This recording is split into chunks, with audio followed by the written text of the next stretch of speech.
Moving on to our next honoree, James E. King. And at this time, I would like to call his grandson, Charles Lockwood, to the stage.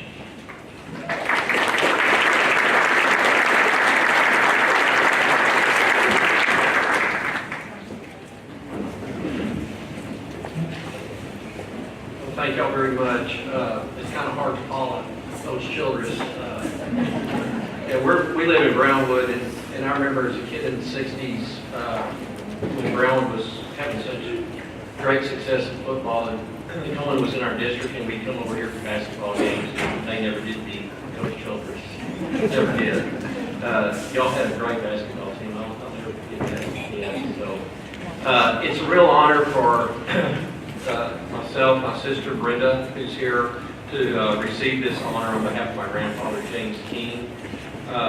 We did not know our grandfather. He died about 8 or 9 years before we were born, but it's really a great honor to receive this for him.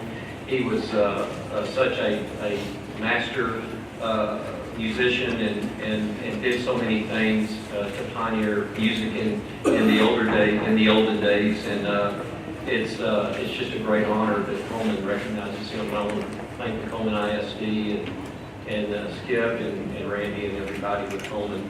I would also like to honor his children who carried his legacy so wonderfully over the years, and that would be Leonard King, my Uncle Leonard King, James E. King Jr., Billy King, and Mary Ann King and Dorothy King, and then my mother, Frances King Lockwood. And as Brenda and I grew up, we saw what my grandfather did through their work. My Uncle Leonard, my Uncle J.E., my Uncle Billy owned and operated King Music Company in San Angelo and Brownwood for many years, and Leonard was actually an orchestra director in San Angelo, and all of my grandfather's boys were band directors in their early years at one time or another. So they would really be proud to have been here tonight. But one thing that we can remember, back in 1971, when I was a sophomore in high school, the whole family, including my grandmother, were able to come to Coleman to honor him at a Coleman football game. The Coleman ISD was nice enough to honor him by naming the band hall after my grandfather. So we all came over here to Coleman and had a great time, and went to the Coleman Eastland game, I think it was, and we were entertained in the home of Tommy and Doris Allen.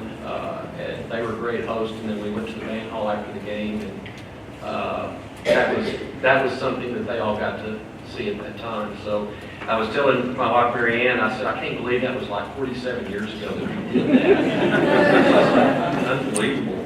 But anyway, my Uncle Leonard was the last one to die, and I believe that was 2006. So he had a nice long life, and he certainly carried on his father's tradition more than I think any of the kids.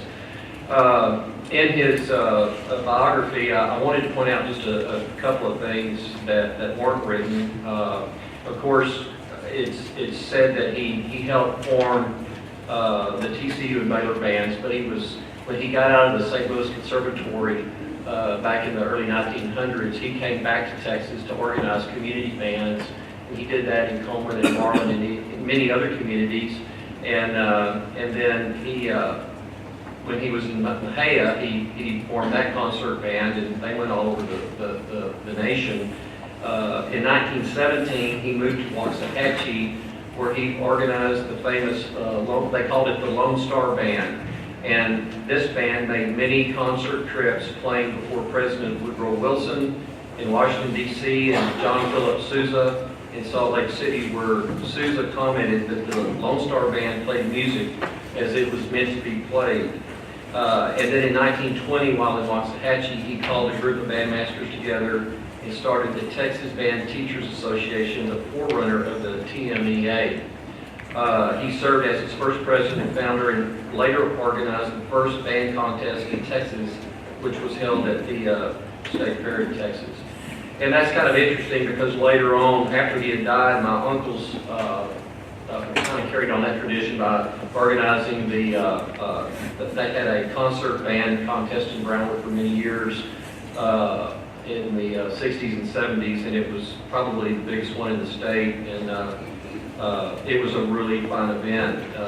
And then during the 1920s, he started a movement to get band into the public schools, and this actually became a reality on July the 3rd, 1935. And by this time, many schools had bands which were giving credit.